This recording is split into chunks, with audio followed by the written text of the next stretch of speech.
I got so much motherfucking design on right now.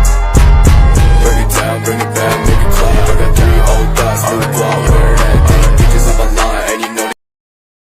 Halo semuanya, kali ini kita akan mempelajari materi pantun, tema 4, subtema 1, kelas 5. Kali ini kita akan memahami pantun. Apa itu pantun, ciri-ciri pantun, jenis-jenis pantun, dan juga contoh-contoh pantun. Kita ke pengertian pantun. Apa sih itu pantun? Pantun itu merupakan suatu karya sastra yang berbentuk puisi lama. Selanjutnya yaitu ciri-ciri pantun.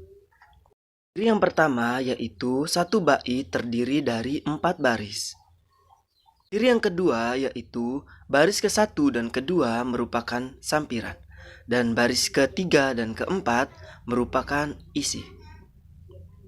Ciri yang ketiga yaitu bersajak ABAB atau AAAA, yang maksudnya rima pada baris ke-1 sama dengan rima pada baris ke-3, dan pada rima ke-2 sama dengan pada baris ke-4. Maksudnya rima merupakan bunyi vokal akhir di setiap baris pantun. Contohnya bisa kita lihat, pergi ke rumah Bibi Rara sedang merenung, yang artinya baris pertama itu ra akhirannya, dan yang baris kedua yaitu sama dengan baris ketiga yaitu ra, dan baris keempat yaitu Selanjutnya yaitu terdiri dari 8 hingga 12 suku kata. Yang tadi contohnya 1 baris pertama, pergi ke rumah Bibi Rara, yang mana terdapat ada 9 suku kata. Dan yang kedua, Bibi Rara sedang merenung, yang mana terdapat 9 suku kata. Dan baris keempat yang berisi betapa hati riang gembira, yang mana berisi 10 suku kata. Dan yang baris keempat yaitu jalan-jalan ke puncak gunung, yang mana terdiri dari 9 suku kata. Artinya tidak lebih dari 12 suku kata. Selanjutnya yaitu kita akan mengenal jenis-jenis pantun. Jenis pantun yang pertama adalah pantun nasihat. Pantun ini adalah pantun yang bertujuan untuk menyampaikan pesan moral atau didikan. Dan yang kedua yaitu jenis pantun jenaka atau lucuan. Pantun ini bertujuan untuk menghibur atau sebagai humor. Dan yang ketiga yaitu pantun teka-teki.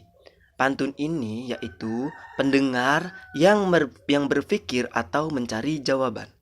Dan yang keempat yaitu pantun agama, yang mana pantun ini berisi pesan, inspirasi dari yang berdasarkan ajaran agama. Dan yang kelima yaitu pantun peribahasa, yang mana pantun ini berisi dengan pesan perumpamaan. Selanjutnya yaitu kita akan mengenal contoh-contoh pantun. Contoh pantun yang pertama yaitu pantun nasihat. Di tepi kali saya menyinggah, menghilang penat, menahan jerat. Orang tua jangan disanggah, agar selamat dunia akhirat. Pantun yang kedua yaitu pantun jenaka. Buah pisang, buah rambutan, bila dimakan sangat menyehatkan. Siapa buang sampah sembarangan, pasti temannya orang hutan.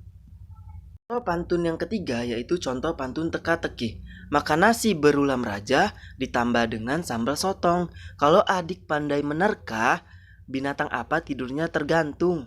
Maka jawaban teka-teki ini pendengarnya menjawab yang tepat yaitu kalelawar. Contoh yang keempat yaitu contoh pantun agama.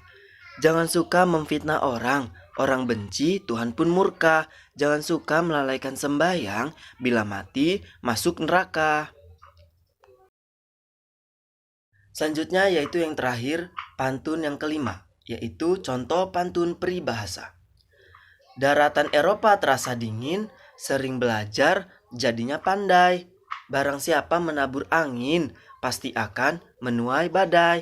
Yang mana arti makna dari pantun peribahasa tadi yaitu siapapun yang mencoba berbuat tidak baik pasti kelak mendapat ganjaran yang lebih besar.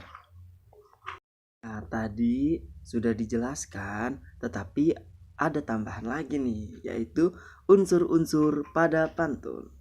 Nah, kita juga perlu memahami apa itu unsur-unsur pada pantun. Nah, unsur-unsur pantun itu sejatinya memiliki dua unsur, yaitu apa saja sih? Unsur pertama yaitu unsur intrinsik dan yang kedua yaitu unsur ekstrinsik. Unsur yang pertama yaitu unsur intrinsik. Unsur intrinsik ini adalah unsur yang berasal dari struktur pantun itu sendiri. Unsur intrinsik ini dalam pantun diantaranya tokoh, tema, amanat, setting ataupun latar tempat dan juga waktu, maupun plot dan alur dan lain sebagainya. Ciri khas dari pantun sebagai unsur intrinsik ini yaitu tadi pada rima tadi. Kedua yaitu unsur ekstrinsik. Nah, unsur ekstrinsik ini merupakan unsur yang berasal dari luar struktur pantun. Artinya, unsur ekstrinsik ini bisa disebut juga sebagai latar belakang atau sebuah keadaan yang menjadi penyebab terbentuknya pantun. Nah, unsur ekstrinsik ini bagian yang sangat-sangat penting yang akan menentukan isi pantun tadi. Nah, unsur ini juga menjadikan penguat yang diperlukan untuk unsur intrinsik tadi yang merupakan struktur pantun itu sendiri.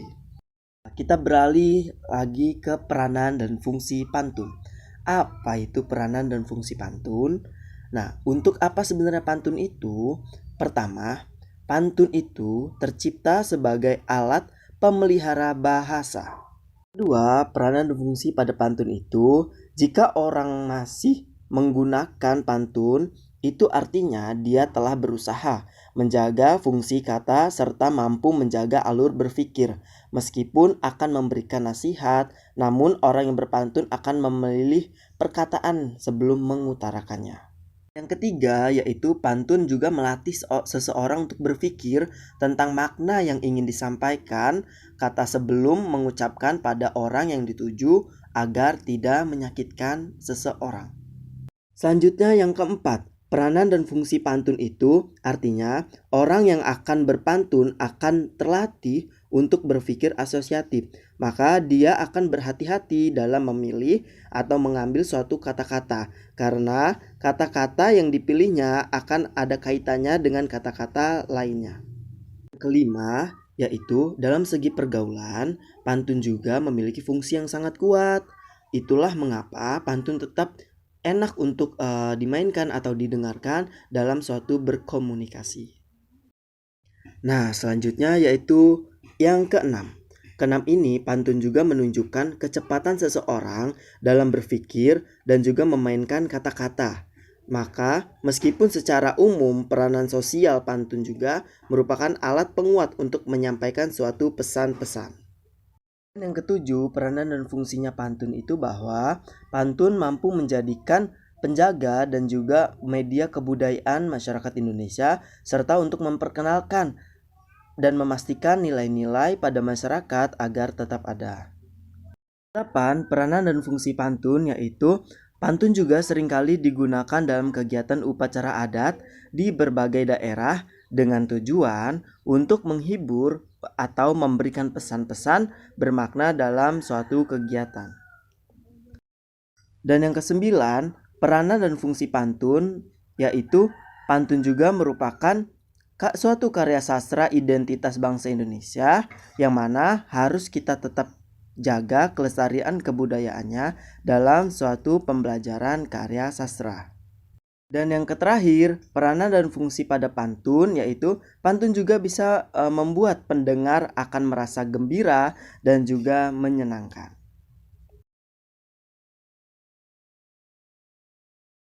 Nah, jadi paham ya apa itu tentang pantun, contoh-contoh pantun, ciri-ciri pantun, dan juga jenis-jenis pantun, serta peranan dan fungsi pantun dan juga unsur-unsur pada pantun. Semoga kalian bisa memahami dan juga bisa mengerti. Terima kasih, saya akhiri. Wassalamualaikum warahmatullahi wabarakatuh. I ain't fucking with